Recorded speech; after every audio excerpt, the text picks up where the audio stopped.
Salut et bienvenue. Comment faire pour créer une liste d'emails d'acheteurs? C'est super important, d'accord? Une liste d'emails, c'est l'actif le plus important que vous possédez dans votre activité sur Internet. Je me souviens, j'ai appris ça la première fois d'un entrepreneur digital, un Brésilien qui est peut-être celui qui cartonne le plus. Il est très impressionnant au Brésil. Il est très bon aussi sur la création de contenu. Si vous parlez portugais, je vous invite. Il s'appelle Érico Rocha. Allez voir, allez jeter un œil. Il est vraiment très bon. Et lui, en fait, c'est lui qui m'a ouvert les yeux là-dessus et qui m'a dit l'actif le plus important que vous avez, c'est votre liste d'emails. Pourquoi? Je vais vous expliquer. Et surtout, c'est une liste d'emails d'acheteurs parce qu'on ne veut pas juste avoir des emails pour avoir des emails. On veut une liste d'emails d'acheteurs. Pourquoi? Parce que, admettons que vous décidez de construire une maison, d'accord? Et que vous aviez envie de construire votre maison, vous ne trouvez pas le terrain, mais vous avez l'argent pour construire votre maison et il n'y a pas de terrain à l'emplacement où vous voulez.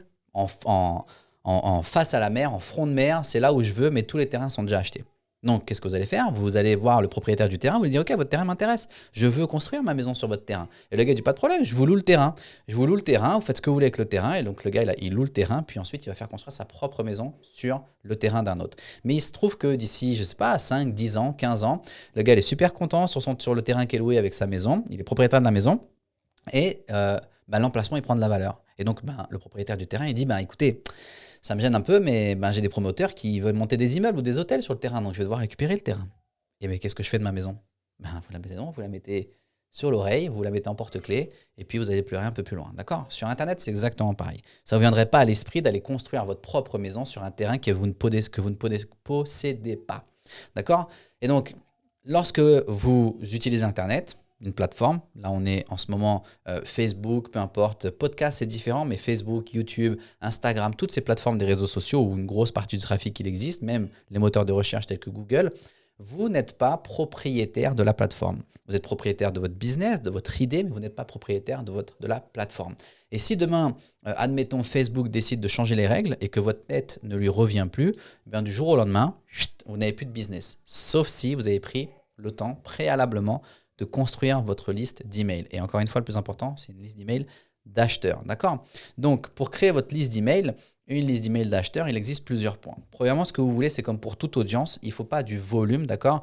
Les amateurs restent bloqués sur la quantité d'audience. Non, ce qu'on veut, c'est la qualité.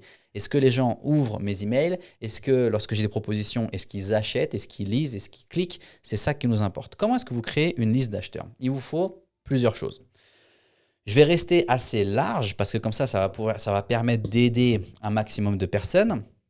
Mais je vais rester assez large sur ma présentation. Lorsque je vous dis qu'il vous faut plusieurs choses, il vous faut une carotte. D'accord? Prenez pas ça au sens péjoratif. On marche tous à la carotte. Il vous faut une carotte. Il faut que cette carotte elle soit suffisamment alléchante. Il faut qu'elle permette à votre audience de vous dire, OK, ça va être facile à consommer et ça va me permettre de résoudre un problème immédiat. D'accord? Maintenant, plus votre carotte elle est basique, d'accord, on va revenir là. Plus votre carotte elle est basique, plus on va dire je vais attirer du monde pas forcément de très bonne qualité, pas forcément qualifié. Plus je vais être spécifique et plus elle va être élaborée dans ce cas-là, ou plus le processus va être élaboré dans ce cas-là, je vais peut-être avoir un peu moins de monde, mais j'aurai des gens de meilleure qualité qui vont venir pour cette carotte. Mais en gros, ce que vous voulez, c'est, alors je ne vais pas vous dessiner une carotte, d'accord, mais je vais juste faire une case, je vais mettre, regardez, je vais juste faire une case et je vais mettre un C à l'intérieur. Il vous faut une carotte, d'accord? Maintenant, ce que je vais faire, en fait, c'est que je vais dire, OK, audience, tu vois ma carotte, je vais l'agiter devant lui, tu vois ma carotte, elle t'intéresse, si tu la veux, tu n'as pas grand-chose à faire, donne-moi ton contact. Donne-moi ton contact et en l'échange de ce contact, très volontiers, je te donnerai ce que je t'ai promis. D'accord? Donc, ça veut dire que je vais avoir plusieurs sources de trafic, ok? Et cette source de trafic, je vais l'envoyer vers ce qu'on appelle une page de capture. D'accord? Si vous êtes un peu familier, je ne vous apprends rien. Je vais vous envoyer vers une page de capture. En fait, cette page de capture va permettre de filtrer, donc si je reviens ici, elle va permettre de filtrer le trafic gratuit ou payant que je vais envoyer via les différentes sources, d'accord, vers cette carotte. Une fois que les gens ils arrivent sur cette page, c'est une page de capture qui va dire « Hey, vous voulez la carotte qui vous permet d'obtenir un super résultat en seulement X temps ?» Eh bien, cliquez ici, laissez votre adresse email et obtenez la carotte. D'accord ? Là, c'est comme ça qu'on fait. Maintenant, une chose que vous pouvez faire, c'est rajouter une étape. D'accord ? Au lieu de donner directement la carotte, vous pouvez dire « Eh bien, écoutez, merci, d'accord? On va dire ici, on va faire ça. On va dire merci de m'avoir donné votre contact. Ne bougez pas, je vais vous envoyer votre carotte par email, d'accord? Je vais vous envoyer un email pour envoyer la carotte. Parce qu'il y a des petits malins qui arrivent ici, laissent un faux, oh pardon, ils laissent une fausse adresse email pour pouvoir récupérer la carotte. Mais là, ils disent, ah bah non, si vous voulez vraiment la carotte, il faut dire merci. Et ensuite, on va vous envoyer un email qui va vous envoyer la carotte. Ça veut dire que je rajoute une étape intermédiaire, j'augmente la qualité. J'aurais peut-être un tout petit peu moins de monde ici que si je la mettais directement ici, mais la qualité ici, elle est plus, et la qualité ici, elle est moins. Moins, j'exagère, d'accord? Mais vous comprenez ce que je veux dire, ok? Donc, pour créer une liste d'emails, ça passe par ça. La carotte en question, ça peut être un PDF, ça peut être un webinar, ça peut être un workshop, ça peut être un workshop virtuel, présentiel, peu importe. Ce que vous voulez en fait, c'est donner quelque chose à votre audience qui leur permet de résoudre un problème spécifique rapidement sans leur demander trop d'efforts. J'en vois souvent certains qui créent des PDF, par exemple, des e-books, ok, qui créent des e-books qui donnent gratuitement et ils mettent toute leur âme, toute leur énergie dans l'e-book. Et l'e-book, ça se retrouve avec un truc de 50 pages que personne ne va lire et ça se trouve que même l'auteur, lui, n'a même pas lu. Il a juste rédigé au fur et à mesure et puis c'est jamais vraiment relu, d'accord? Lorsque vous donnez cette carotte pour construire votre liste d'emails, ce que vous voulez au final, c'est qu'elle définisse clairement, logiquement, que c'est la première étape et que la deuxième étape, c'est d'acheter votre service.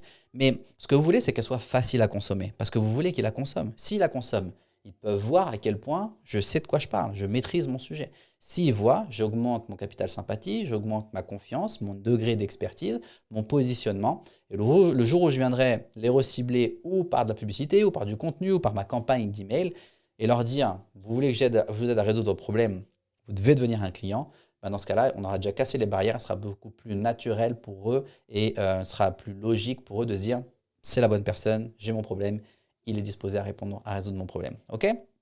Donc, n'hésitez pas, si vous voulez, si aujourd'hui vous êtes un entrepreneur, que vous avez déjà une activité en place, que vous voulez avoir un bon système pour avoir une audience d'acheteurs, c'est ce qui nous importe, c'est ce qu'on fait, c'est ce qu'on construit, d'accord? Dans ce cas-là, vous pouvez aller sur plusdeclients.com/candidature, vous répondez à un quiz, c'est très rapide. L'objectif, c'est de voir si on peut vous aider, comment est-ce qu'on peut vous aider. Si vous répondez correctement au quiz, vous serez invité à prendre un rendez-vous téléphonique directement avec nous et ensemble, nous verrons dans quelles conditions est-ce que nous pouvons vous aider. C'est sur plusdeclients.com/candidature. En attendant, je vous souhaite à tous une excellente journée, soirée, nuit et je vous dis à la prochaine.